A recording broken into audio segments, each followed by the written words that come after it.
Hello YouTube and welcome to DadTube's Garden 2024. It looks even more of a mess than you saw it last time when I last did a garden series through my gardening year. In fact, it's probably messier than it was after I'd finished my shed, my glorious shed, which is full of stuff I've had to take out of my father's house. When he passed away. So that's got to be sorted as well. But what I am doing here is rejuvenating the garden. And I'm not going to set up a camera and make you watch me dig holes. It's a tad boring. But where are we at right now? Well, it's late March. I have completely taken out all the soil from this planter, lined it. I'm going to put an edging on that to make it neater. Line it with plastic on the sides, keeps the wood dry. Put a weed suppressing membrane at the bottom which lets moisture out but stops the bindweed coming up, because there is lots of bindweed coming up from under the fence. So this was done on a very cold January day. Did the whole thing in one day, replanted everything. Yes, even took out the clematis or clematis, replanted all the bulbs. I had some new bulbs that I put in. And this was January and they're coming up. So these are old bulbs, but they went back in again. Some of these are new bulbs. We'll come back to these in a bit. We have my lovely spring tulips coming up. The Tete-a-Tates, which were too late to get in the ground, so I put them in these pots, so we've got a display. They'll go in the ground for next year. We've now got the forget-me-nots. Some are coming up blue, some are coming up a pale purple. Snowdrops have been and gone quite quickly this year. What you'll see here is the path stops. There was a path all the way up there. That's the other end of it. I wanted to get in some tulip bulbs. These are all new tulips, these ones you see here.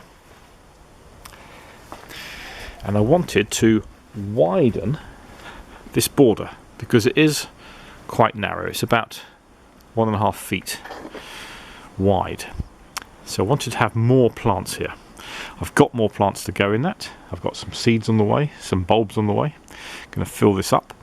Going to develop the end of the garden more, you'll be pleased to know. But what I'm doing with this path, I'm literally transporting it from here over to here. So when I started digging up the path, I realised that where I'd put the paving slabs on some nice concrete to get them set and level, I had put some plastic sheeting to suppress weeds, which was all part of a bindweed protection programme to stop it coming through from next door. All this soil here, as well as being hampered by the plastic and under the concrete, means it's very dry and gravelly. I must put a lot of gravelly dirt back in there when I lay that path.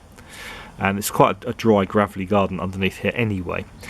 So I didn't want plants growing in that. Whereas on the other side of the garden, the soil is much better. You can see the difference. That is the soil this side. That is the soil that came out from under the path. So I'm literally digging up good soil here to put into here, and taking the bad soil from here, there, briefly, to go back in here. So it's a kind of situation where I'm doing it half and half. Do a bit here and there, jiggle it around. So it's I know what I'm doing in my own head, which is just as well somebody does. So the idea is to widen this whole new path along here. What we will have, I'll come backwards, sorry about this. The ideal is that you come out of the back door here, the path is still like this, and then it goes diagonally across there. And then the path is up the side, round to the shed, and a seating area here. Now you may say, well, this is inefficient going up here, across, along, across. But I hate those gardens where you come out the back door and there's just one straight line, boink, to the back gate or the shed or a seating area or where have you. It's much better in garden design to lead on a journey. I can't really hide much in this garden to lead you around corners, to take the eye, to make you think, well, what's around there? But it's a journey that slows you down. And the sun tracks around the sky here. So in summer, it sets down there, it's all up there, but in winter it's more, down here. But this is in the shade. So growing plants, you need shade-loving plants. I want the sunny plants here. You'll see I've got furniture. We did the lounge. I've got oxide daisies that I grew from seed last year to go out once I've done all this. I've got lots of verbena. That's just self-seeded in a rose pot. I've got bluebells to transport from this side. See, I've saved some in the pots here. That's a bit too much to go in this year. So they're going to flower, die down, I'll feed them. They can go here next year. Lots of plants that we'll have a good look at these at a later point. The path will come up here, diagonally across here, probably in a bit of shade here. I'll probably have some ferns. My new compost bins, you'll see that in another video. Into the shed, seating area here, and this area will be maybe kind of a gravel path around here, maybe a fire pit area, but this will be kind of grasses, wildflowers.